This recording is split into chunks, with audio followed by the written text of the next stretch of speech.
Assalamualaikum dan salam sejahtera. Adakah anda sebagai orang peniaga bisnes online memerlukan SSM? SSM atau Suruhanjaya Syarikat Malaysia ialah badan berkanun yang mengawal selia dan menguruskan syarikat, perniagaan dan perkongsian liability terhad atau PLT di Malaysia lah, serta menyediakan maklumat korporat pada orang awam. So, untuk mendapatkan sijil SSM ni, ramai saya dapati bisnes online tidak punya SSM lah. Mungkin pada tahun 2-3 tahun yang lepas, jika anda berniaga di segala bisnes online, anda tidak memerlukan SSM lah secara amnya lah. Tetapi kini kita melihat utama di Shopee lah atau di marketplace, mereka sudah mula meminta anda berikan LHDN TIN untuk anda, sudah mula kena update. Kemudian anda kena verification untuk bisnes anda, di mana untuk memudahkan anda punya verification untuk bisnes anda, seperti di Shopee baru-baru ini, anda boleh menyertakan dokumen ASM. Okey. Tetapi jika anda tiada ASM, maka dia akan agak sukar untuk anda mendapatkan verifikasi daripada Shopee secara khususnya, di mana baru ni Shopee ada meminta semua seller-seller untuk membuat verifikasi inilah, dan agak sukar lah. Okey.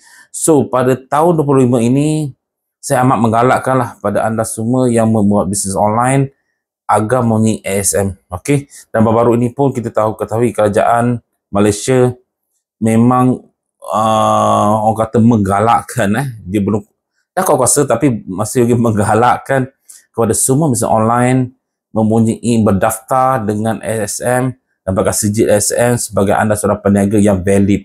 Okey. Kelebihan untuk mendapatkan ASM juga bagus. Okey. Di mana anda dilihat sebagai sebuah syarikat yang seperti saya katakan tadi, sebuah syarikat yang valid dan juga dipercayai, dan juga dia merupakan orang kata satu standard yang anda harus ada jika anda buat mana-mana bisnes pun, terutama bisnes online. So jika saya galakkan untuk anda untuk memohon SSM.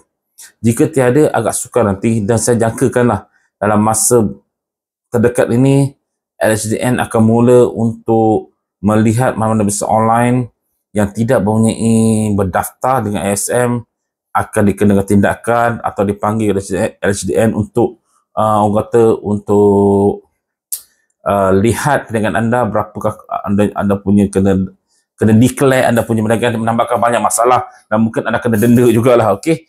Tak kisahlah jika anda punya bisnes kecil-kecilan sebulan baru RM1,000, RM2,000, saya rasa tidak ada masalah untuk anda memuat ASM. ASM setahun hanya dalam RM60 saja dan ini adalah satu orang kata bagus untuk anda. Dan jika perniagaan anda berkembang lebih maju lagi dengan menggunakan ASM dan anda punya account bank pada bisnes anda ini, anda mungkin buat pinjaman dan sebagainya lah untuk memajukan bisnes anda pada masa akan datang. So saya menggalakkan anda mendapatkan ASM lah. Dahulu mungkin saya kata dalam 3 tahun lepas tidak perlulah ASM jika anda baru mula hendak membuat bisnes. Tapi pada masa kini, pada 25 ini, saya rasa semua orang perlu punya ASM.